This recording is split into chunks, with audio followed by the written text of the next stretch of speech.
მოგესალმებით. ცენტრალურ საარჩევნო კომისიამ დაასრულა უგახმების დათვლა სრულად. არჩევნების შედეგები უკვე ნათელი არის. თითქმის 900,000 ხმით ქართულმა ოცნებამ აჯობა შემდეგ პარტიას, რომელიც მეორე ადგილზეა ამ არჩევნებში და ეს არის დიდი გამარჯვება ქართული ხალხის, რომელსაც ფაქტობრივად გაიმეორა ის ნაბიჯი, რომელიც ხალხმა 2012 წელს გადადგა, გაუსწორა თვალი იმ რისკებს, რომელიც და საფრთხეებს, რომელიც 2012 წლის არჩევნების წინ რეალობა იყო და მოიცილა ეს საფრთხეები, ხოლო ამ არჩევნებზე იყო, რა თქმა უნდა, ამის რისკი, რომ განმეორდებოდა. დიდი იმედი მართალია არა, მაგრამ მაინც გულის კუნჭულში მქონდა მაინც იმედი, რომ არ მომიწევდა 2020 წლისავით გამოსვლა და ტყუილების მხილება. მაგრამ გამართდა ჩვენი წინასწარმეტყველება იმასთან დაკავშირებით, რომ ოპოზიცია ემზადებოდა არა არჩევნებისთვის, არამედ არჩევნების მეორე დღისთვის. ოპოზიცია და რამდენიმე არასამთავრობო ორგანიზაცია მათთან დაკავშირებული მთელი ეს პერიოდი ზუსტად ამით იყვნენ დაკავებული და გამართდა ისაც ჩვენ ვთქვით, გამართდა ის, რომ მათ არ სურთ აღიარონ ხალხის ნება, გამართდა ის, რომ ისინი არაპირებენ მიიღონ ის მანდატი, რომელიც ხალხმა გადასცა. გამართდა ის, რომ ამ ლოგიკიდან არ ამოვარდნებოდნენ 2012 წელს რამდენიმე დღე დაჭირდათ იმისთვის, რომ ეღიარებინათ მარცხი, 2016 წელს რამდენიმე კვირა დაჭირდათ, რომ ეღიარებინათ მარცხი, 2020 წელს არ აღიარეს და რამდენიმე თვე დაჭირდათ, რომ ეღიარებინათ მარცხი და ახლაც იგივე მდინარეში შევიდნენ, თუმცა რა თქმა უნდა, აქაც იგივე აღიარება მოუწევთ. ახლა რაც შეეხება დეზინფორმაციებს, რომლებიც ასე უკვე შეჩვეული ვართ, რომ ვრცელდება არჩევნებთან დაკავშირებით, ჩვენ ადრე გვქონდა ძირითადი манипуляცია, რასაც ოპოზიცია აწარმოებდა, იყო ბიულეტენები, ოქმები, გახსოვთ ფრიალი და ასე შემდეგ. ჩაიხსნა მთლიანად, იმიტომ რომ ჩვენ შემოვიღოთ ელექტრონული სისტემა და ახლა გადავიდნენ სხვა სახის манипуляციებს. ნახოთ რა არის ეს. პირველი, Edison Research-ის გაყალბებული exit poll-ები. ჩვენ უკვე შეგვიძლია ვთქვათ, მას შემდეგ რაც სამართლებრივ არჩევნებმა დაადასტურა, რომ მათი დათვლა და CSGO-ს ერთმანეთს ემთხვევა, შეგვიძლია უკვე ღია ვთქვათ, რომ Edison Research-მა გააყალბა exit poll. ეს არის ცალკე საკითხი, რომელიც მნიშვნელოვანია, რომ იქნას შესწავლილი. რა თქმა უნდა, მან საკუთარ რეპუტაციას კიდევ ერთხელ დაარტყა, მიაყენა მძიმე დარტყმა.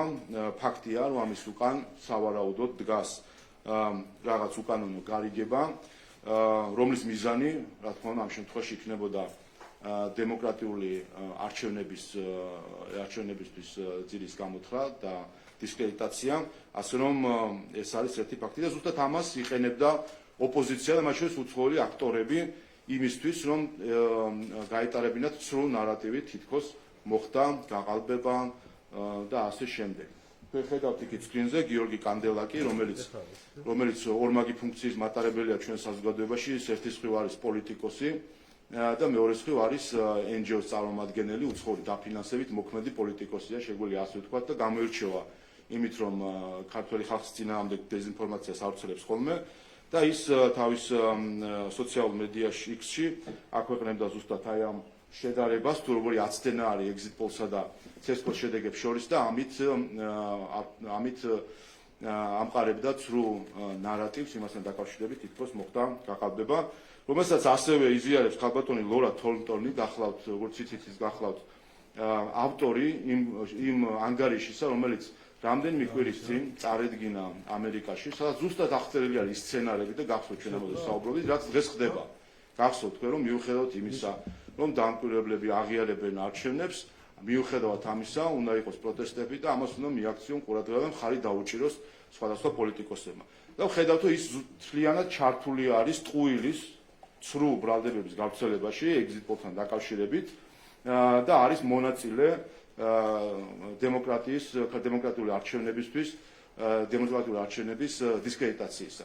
კიდევ ერთხელ, თავად სამართლიანი არჩევნების პარალელურად დათმა დაადასტურა, რომ Edison Research-მა გააყალბა განზრახ exit poll-ები და ამითი იყო მცდელობა, რომ შემოეტანათ შფოთი, ასე ვთქვათ, საზოგადოებაში და დისკრედიტაცია მოეხდინათ არჩევნებს.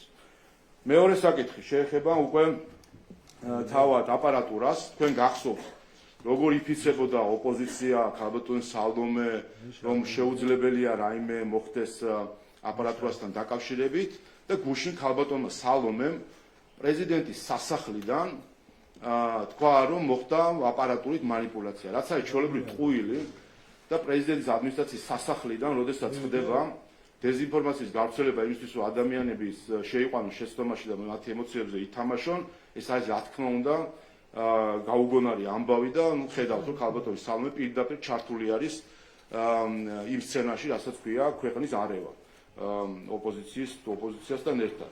და ჩვენ გვესმოდა, რომ დუბლირებული სიები, აპარატის ხმებს ათვლიდა ქართულ ოცნებას, ორმაგი ხმის მიცემა ხდებოდა, მონიშნულები იყო ბიულეტენი.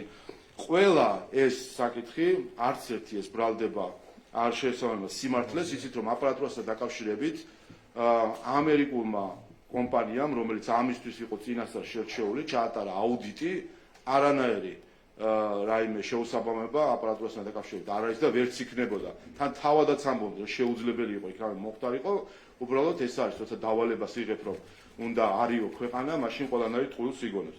მნიშვნელოვანია, რომ ამ ყველაფერს ასევე დაადასტურებდა ისვედის პარალელური დათვლის ანგარიში, რომელსაც ისვედი მალავს.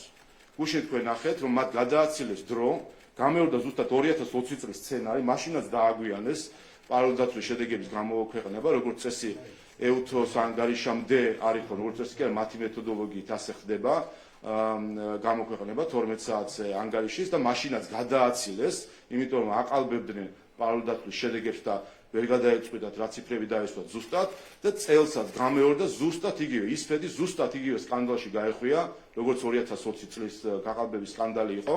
მათ ისინი არ აქვეყნებდნენ შედეგებს, მას შემდეგ რაც მოიკითხა სხვადასხვა სუბიექტმა რა ხდება პარალელურ დათვლასთან დაკავშირებით და სხვათა დაკავშირებით, მათ საბოლოოდ გუშინ გვიან ღამით გავრცელეს განცხადება და რა თქმა უნდა ვერ გაიქცეოდნენ იმას და იმ განცხადებაში თქვეს, რომ ემთხვევა მათი დათვლის შედეგები, ცესკოს დათვლის შედეგებს, თუმცა დანარჩენი დეტალები, რომელიც ზუსტად აი ამ საკითხებთან დაკავშირებული, მათ დამალეს და არ უნდათ რომ საზოგადოებას აცნო. ამიტომ მოვითხოვთ, რომ ისვედმა გაასაჯაროოს სრულად პარალელური დათვლის შედეგები. შეგახსენებთ, გუშინ NDA სადამკვირვებლო მისია, როცა ატარებდა ბრიფინგს, მისმა ხელმძღვანელმა მიუთითა კიდევაც, რომ ისინი ელოდნენ ისვედის პარალელური დათვლის ანგარიშს.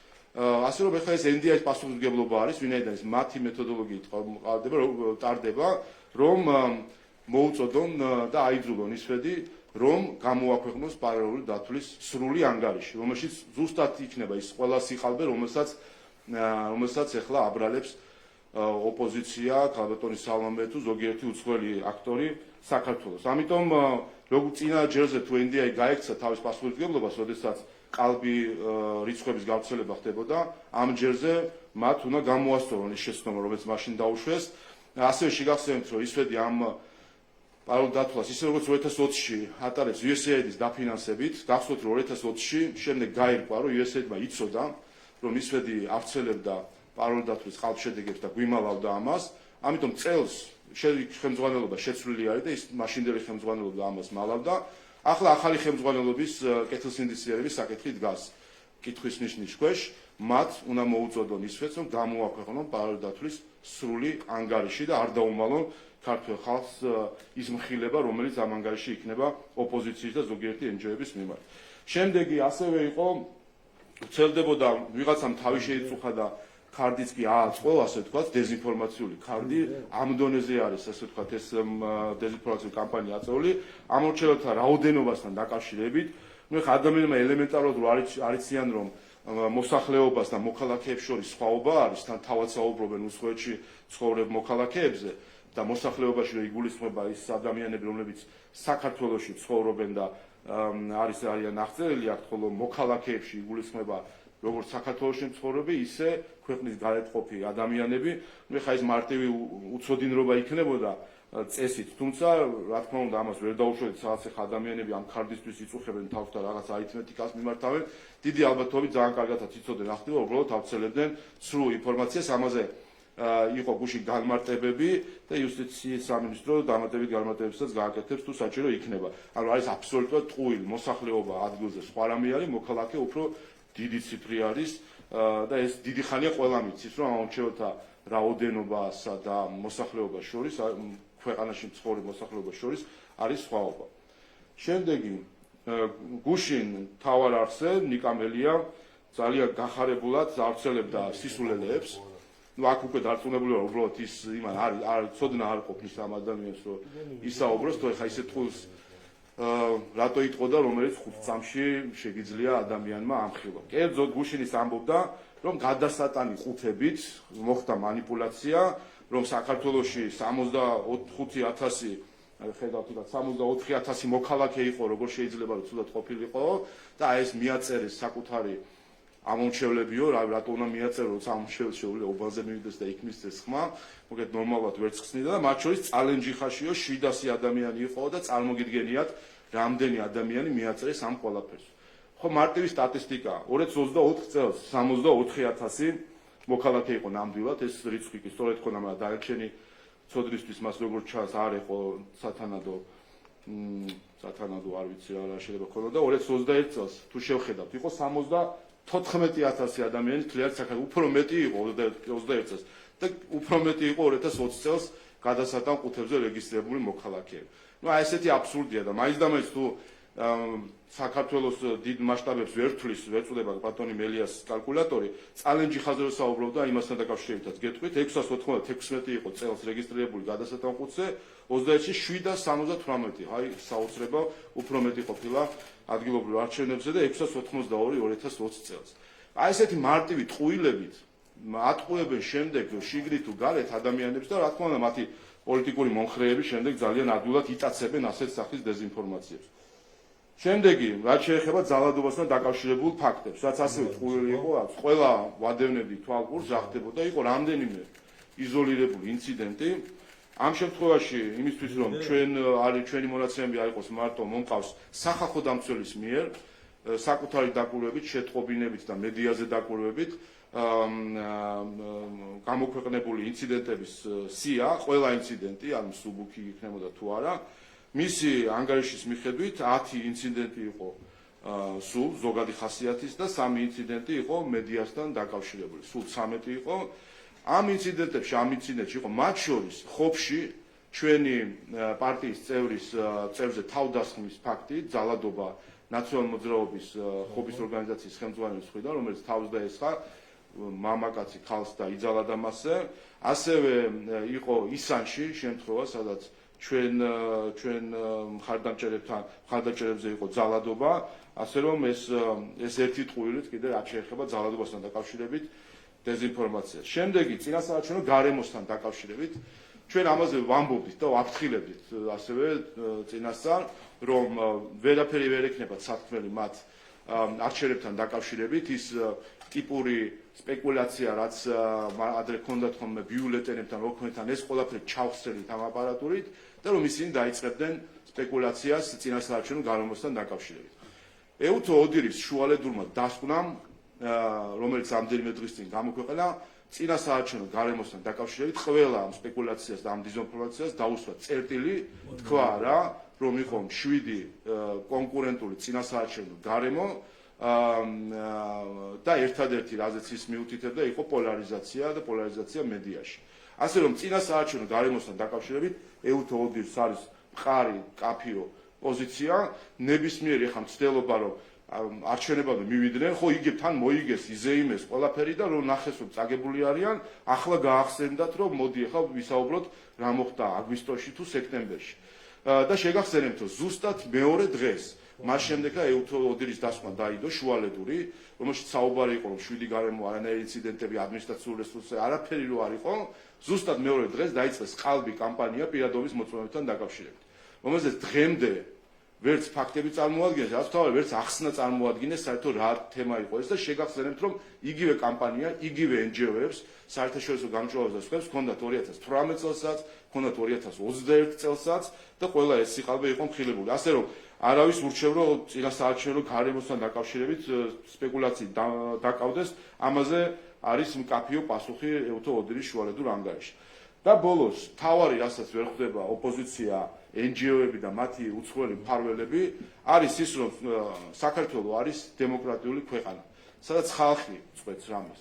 არა ის თუ ვისგან ფინანსდები, არა ის თუ რომელი უცხოელი გეხუტება და გაქებს, არა ის თუ სოციალურ ქსელში რამდენი მოწონება გაქვს და ასე შემდეგ, არამედ ქართველი ხალხი, რომელიც მოდის არჩევნებში და ეს არის ზუსტად დემოკრატია. და ქართველმა ხალხმა ამ არჩევნებში თავის სიტყვა თქვა და როცა ამბობენ რომ ქართული ოცნების დაკავშირებით თავის თავზე რას ამბობენ, ხომ მთელი დღე ამბობდნენ რომ აი აქტივობა არის, საცობები არის გასასვლელშიო თბილისის, რომელიც აღმოჩნდა რომ თბილისის შემოსასვლელში იყო გადაღებული 1 წლის წინ და ხო ამბობდნენ რომ მათი ამომრჩევლები იყვნენ ეს ყველაფერი. და რა იყო ფაქტი? ფაქტი არის რომ თუ შევადარებთ 2021 წლის არჩევნებს 62,703 ადამიანის ხარდაჭერა დაკარგეს მათ. ეს წლები ქართული ხალხი აკვირდებოდა ოპოზიციას და უყურებდა როგორ იქცეოდა, რას აკეთებდა, ნახეს მათი რადიკალიზმი, ნახეს რომ ისინი პარლამენტში არაფერს არ აკეთებდნენ და პარლამენტის ხმების ნახევარი გაცდენილი აქვს საერთოდ და სადაც იყვნენ იქაც სკანდალებისთვის თუ შემოდიოდნენ.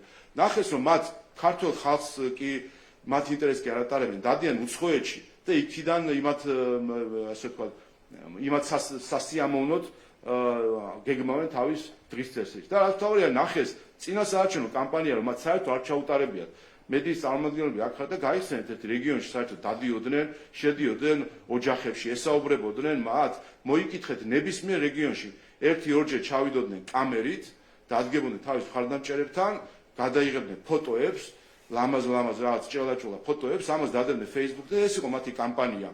კამპანია მათი იყო ტელევიზიით და თავარი კამპანია ეს იყო უცხოეთიდან განცხადებები. ყოველ დღე თქვენ ნახეთ სტატისტიკას, საშუალოდ 5 სხვადასხვა უცხოელი აქტორი აკეთებდა განცხადებას საქართველოს არჩევნებთან დაკავშირებით და ამით ქმნიდა საინფორმაციო საფუძველს რაღაცების განხილვის. არანაირი კამპანია არ უწარმოებდა. როგორ უნდა მიიღოთ ხმები? შეხედეთ ამ არჩევნების მონაცემებს, ყველა რეგიონში, უწევი ყველა და თბილისში მათ შორის.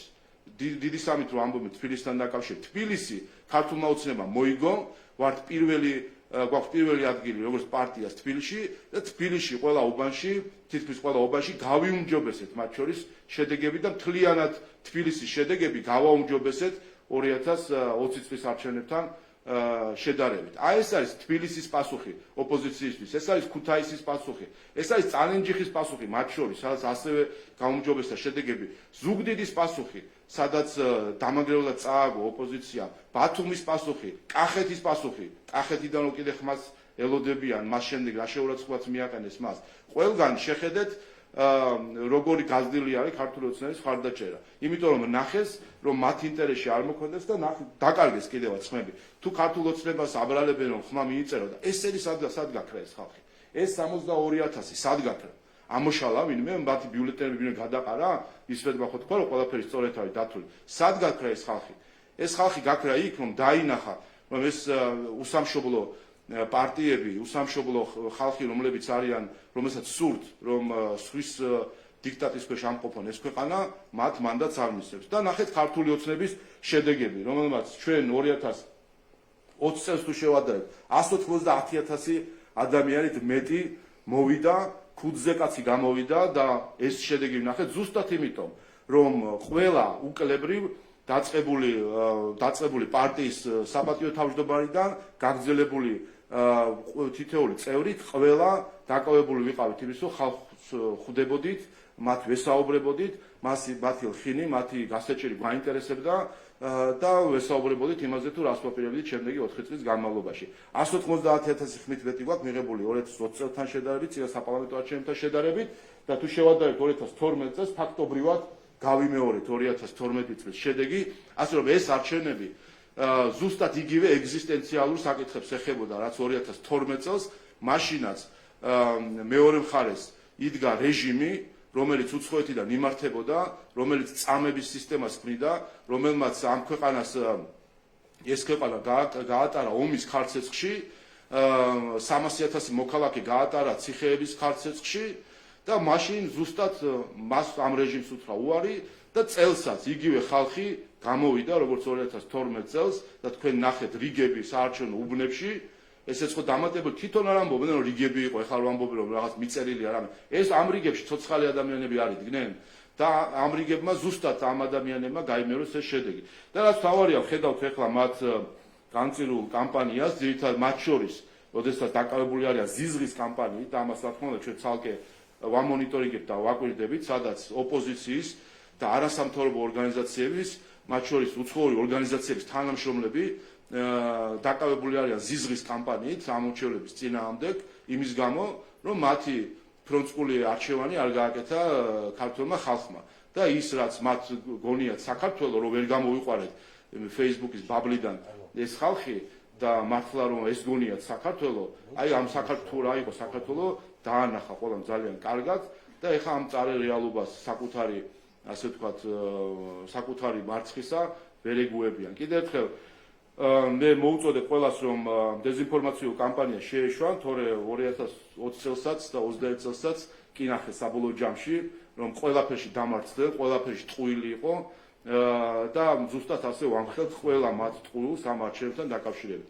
შედგა საქართველოში დემოკრატიული არჩევნები, თავისუფალი არჩევნები, სადაც ქართულმა ხალხმა თავისი ვერდიქტი გამოიტარა და ყველა ამ ვერდიქტს შეეგუოს.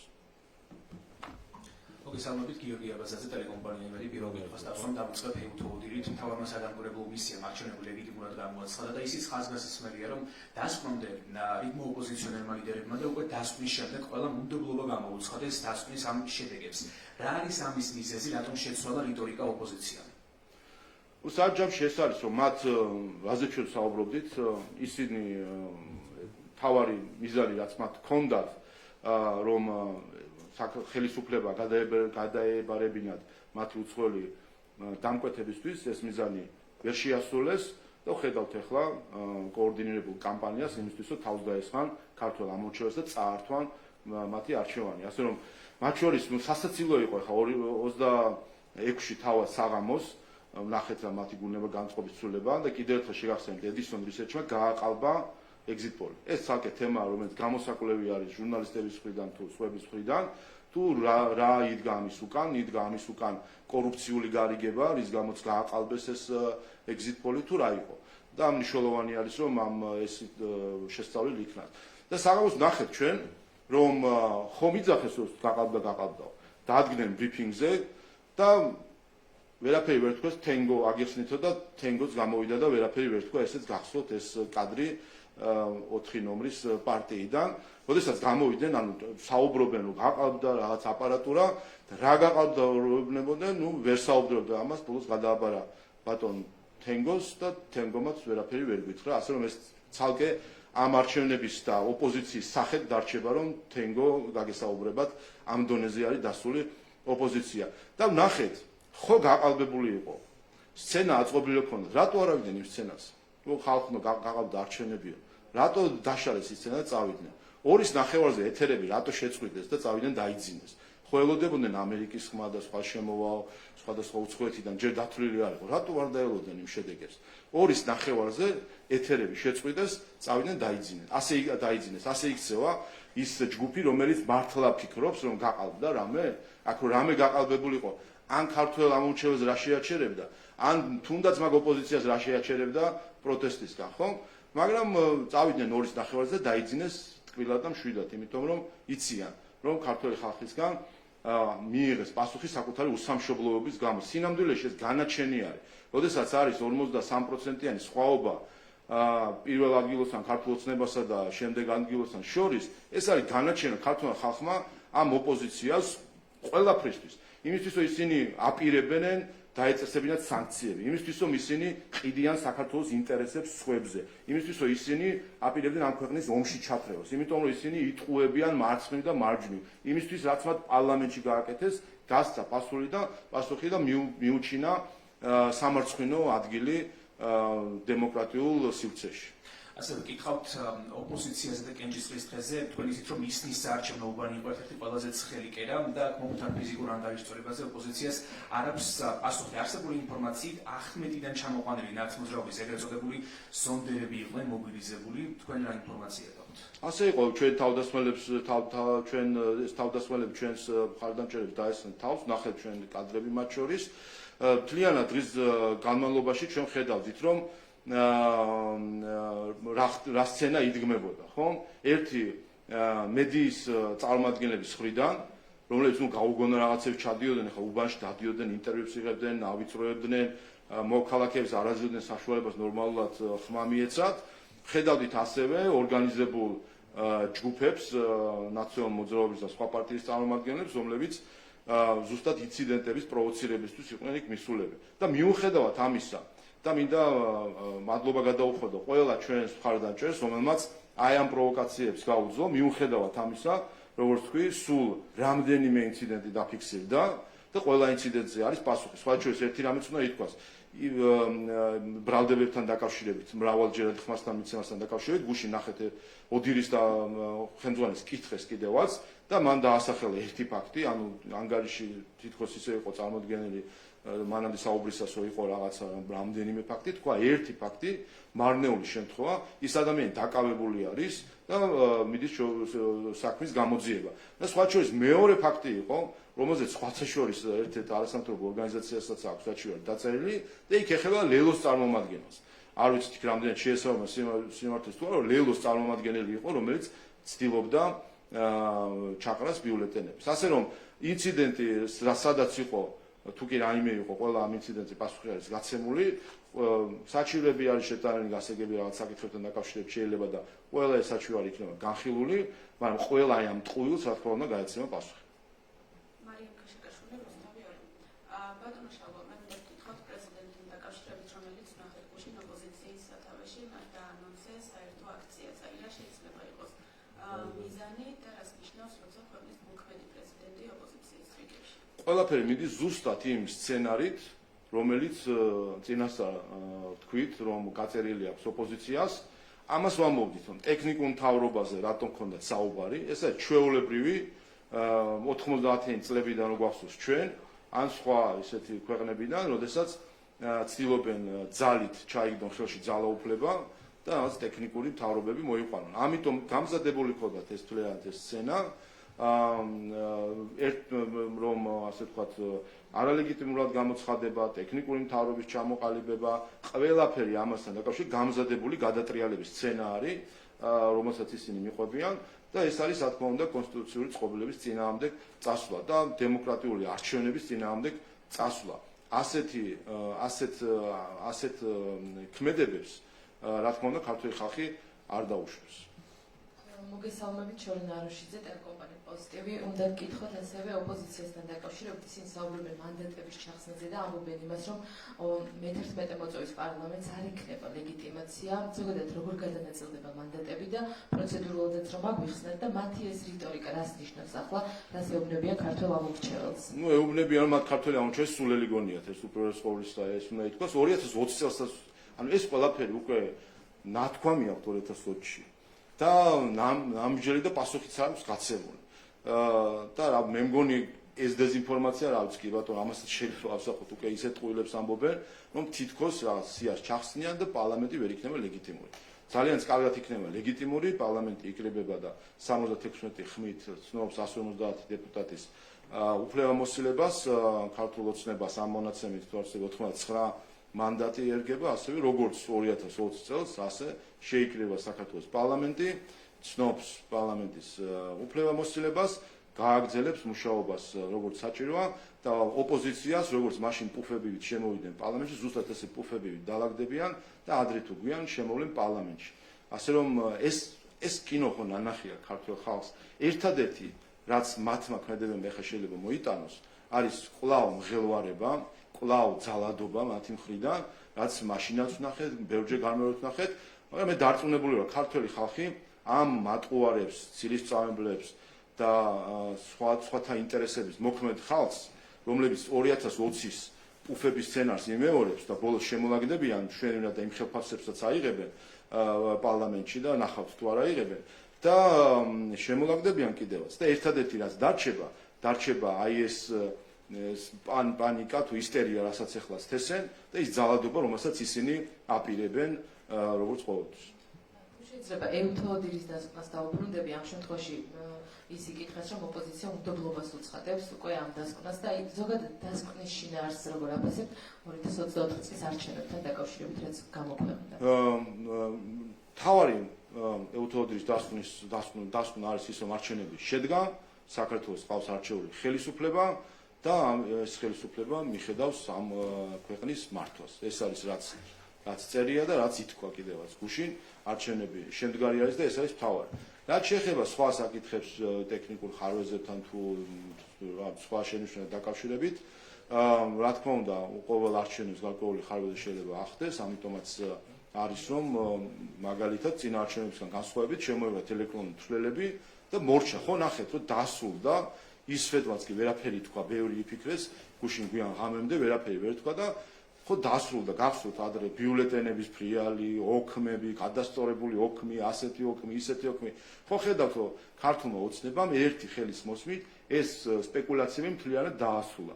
ახლა შევხედავთ რა სპეკულაციები ქონდათ ამ ჯერზე და ამ სპეკულაციებისთვისაც სათანადო ზომებს მივიღებთ, იმიტომ რომ შემდეგ ჯერზე აღარ იყოს ეს სპეკულაციები დაკავშირებული არჩევნებთან. ერთიც და გავა. გამარჯობა, ტელეკომპანია მაესტრო ნინიკოლიშვილი. თქვენ ვცლად ისაუბრეთ საკუთარ ანგარიში ელექტრონულ აპარატებთან დაკავშირებით გავრცელებულ ყალბ ინფორმაციაზე. მედია არქივი ინახავს ოპოზიციის, მათ შორის სალომე ზურაბიშვილის განცხადებებს ელექტრონულ აპარატებთან დაკავშირებით. ისინი იწონებდნენ და ამბობდნენ, რომ გაყალბება შეუძლებელი იქნებოდა, ამორჩევის ინფორმაცია დაცული იქნებოდა, თუმცა მათ შეიცვალეს რიტორიკა და ახლა სხვა პოზიციას ამიხსენებენ. როგორ შეაფასებთ მათი განცხადებები? სულელები არიან ამის თქმა მინდა რა. იმიტომ რომ ერთია რომ საკუთარ აზრს რომ მე დამოკიდებულებას რომ სხვანაირად წარმოაჩენეს, ერთი პრობლემა არის და ხა თანმიმდევრული არ არის ოპოზიცია და რაც იმ მომენტში აწყობს, იმას ლაპარაკობს, ეგ ისე არის. სულელები იმიტომ არიან რომ აი ადრე თუ ეჭიდებოდნენ რაღაც ბიულეტენს და ხაღაც, ეხა ეჭიდებიან ტექნიკას, რომელშიც შეუძლებელია რომ ასე ვთქვათ, ასეთი რაღაც ასე ვთქვათ, ცრუ შეიძლება რამე დააბრალო ადამიანს და რაღაც ქმედებაში, რომელიც არ არის დაფიქსირებული, იმიტომ ადამიანის ცხოვრება 24 საათი არ აღიბეჭდება, ხო, მაგრამ ტექნიკას ვერაფერს ვერ დააბრალებს. შეეჭიდნენ, აი ვერც კი ხვდებიან, 21 საუკუნეში არიან, ტექნიკას შეეჭიდნენ, რომელსაც ვერაფერს ვერ დააბრალებს, რომელსაც შეგიძლია აუდიტით ჩაუტარო, შეგიძლია ნახო ყველაფერი, რაც იმ ჩაუძრე ასე ვთქვათ, იმ ტექნიკას და ნახო რა აუდიტი, ამიტომაც სტარდება, რომ ნახო მთლიანი პროცესები საბოლოო ჯამში და ანუ აბსოლუტური სისულელე არის ამის გაკეთება და კიდევ ერთხელ სამარცხვინო იყო რომ გუშინ პრეზიდენტის ადმინისტრაციის სასახლიდან გაისმა ქალბატონი სალომეს, რომელიც ამ თანამდებობას იკავებს, პირდაპირი დეზინფორმაცია და კარგი პარტიებს რაღაცებს აბრალებს თქვა და ხელისუფლება აბრალებს დეზინფორმაცია ტექნიკის მიმართ. ანუ გამოვიდა და ცილის წამა ტექნიკასთან. ნუ ახლა არ ვიცი რა თუ არა სისულელე არის ეს ყველაფერი და რაც მთავარი პრობლემა ის არის მათი, რომ ცოტა გონიათ რომ მაღლად განან ქართულ ხალხზე და ქართული ხალხი სულელი გონიათ და ხა როგორც სხვა დროს ასულელებდნენ, ეხლა ხო ხედავთ საკუთარი მომხრეებიც კი ვერ გაასულელეს და 62,000 ამორჩეველი დაკარგეს. და რა თქმა უნდა ისინი მთლიან მოსახლეობას ვერ გაასულელენ. მადლობა. კი ბატონო. აი ერთი და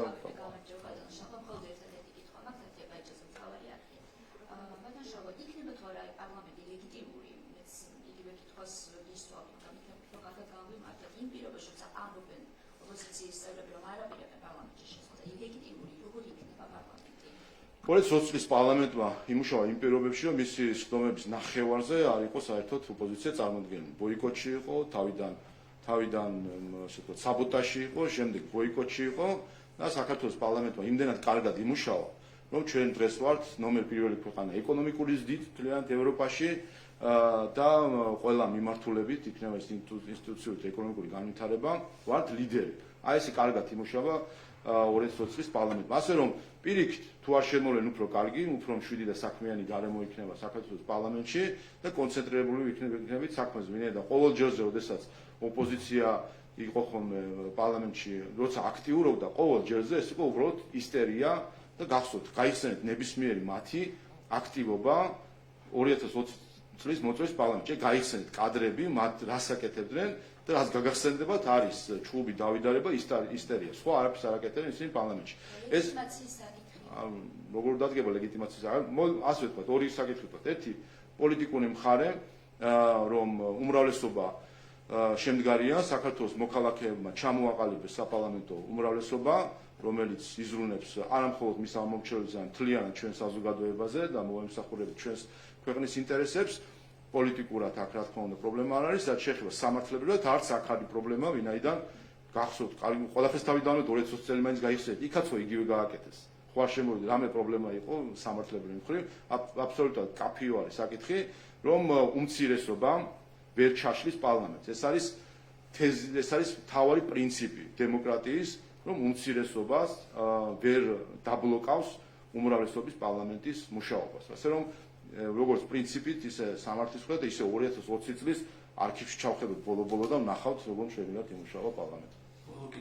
და ბარემ რა ხომ მთავარი წარმომადგენელი ხა იქნებ ის სიყალბე უარყოთ, რაც გუშინ თქვენ ეთერში ნიკა მელიამ განაცხადა, არ ვიცი სხვა ვინ იყო, მაგრამ იქ ძალიან მოწონებით თავს უქნებდნენ მათ შორის თქვენი წამყვანები, გადასატან 5-თან დაკავშირებით თითქოს რაღაცა რაოდენობა იყო და ნახეთ თქვენ სტატისტიკა, წინა არჩევნებში უფრო მეტი ადამიანი იყო გადასატანკუთებზე რეგისტრირებული, ვიდრე ამ არჩევნებში. ასე რომ ერთი რომ თქვენი ტელევიზია ავრცელებს ავრცელებინებს, აყენებინებს თავის საშუალებას, პრინციპში ახლა მათი ტელევიზია არის და ასე რომ პრინციპში თავის ტელევიზიაში რასაც უნდა იმას იზამენ, ესეც მართალია, მაგრამ არ ვიცი, ხა ალბათ მე მგონი სწორია რომ ნაცვლად იმისა, აი ესეთი ტყუილებით არ იმუშაოთ თქვენ ამომრჩევლებზე და მათ ემოციებზე.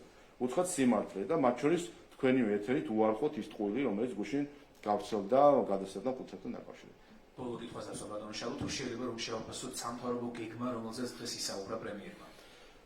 თქვენ ნახეთ, რომ უპირველეს ყოვლისა არჩევნები რა არის? არჩევნები მოქალაქეები რასაკეთებენ? ერთი, რომ თავისი დამოკიდებულებით იწონებენ ან არ იწონებენ ხელისუფლების მიერ მანამდე გადადგმულ ნაბიჯებს და ქართველმა ამომრჩევლმა უპრეცედენტო აქტივობით 2012 აქტივობის გამეორებით უპრეცედენტო აქტივობით მოიწონა ყველა ნაბიჯი, რომელიც ჩვენმა ხელისუფლებამ 2020 წლის შემდეგ გადადგა. მოიწონა ის, რომ არ დავაწესეთ სანქციები, მოიწონა ის, რომ მივიღეთ გამჭვირვალობის კანონი, მოიწონა ის რეფორმები, რომელიც გავატარეთ და ის გადაწყვეტილები, რომელიც მივიღეთ და ის გადაწყვეტილები, რომელიც არ მივიღეთ და ამას გვაძალებდნენ ზოგიერთი უცხოელი აქტორი, ზოგიერთი NGO თუ ოპოზიცია. ქართველმა ამომრჩეველმა ამ არჩევნებზე 4 წლიანი ყველა ჩვენი გადაწყვეტილება შეაფასა, აწონა და მოიწონა. და ასევე არჩევნებზე წყდება შემდეგი 4 წლის საკითხი და აქ საქართველოს მოქალაქეების უმრავლესობამ, არა მხოლოდ ამომრჩევლების უმრავლესობამ, არამედ უპრეცედენტო აქტივობით ჩვენი მოქალაქეების უმრავლესობამ მისცა მანდატი ამ პროგრამის განხორციელებას, რომლის შედეგი იქნება ის, რომ უმუშევრობა საქართველოში შემდეგი 4 წლის განმავლობაში დაიწევს 4%-მდე და ამით ჩვენ ვიქნებით ერთ-ერთი ლიდერი ქვეყანა ევროკავშირის ქვეყნებთან შედარებითაც, სადაც უმუშევრობის დაბალი დონით ვიქნებით ლიდერი ქვეყანა 4%-ზე ნაკლები ევროკავშირში დღეს აქვს მხოლოდ 5 ქვეყანას და ჩვენ აი ამ რიგებში შევალთ სულ რაღაც 4 წელიწადში ჩვენ გავუსწრებთ ჩვენ ვიქნებით ლიდერი ყველა კანდიდატ ქვეყანასთან შედარებით, როგორც ერთსულ მოსახლეზე მთლიანი შიდა პროდუქტით, მსხვერპლობის გაანგარიშებით, ისე ინსტიტუციური დაახლოებით ევროკავშირთან, ასე რომ ამას მისცა ზუსტად ქართველმა ხალხმა ხმა, რომ იყოს მშვიდობიანი, ღირსეული და კეთილდღეობით სვლა ევროპისკენ და ზუსტად ამას აპირებს ქართული ოცნება. მადლობა.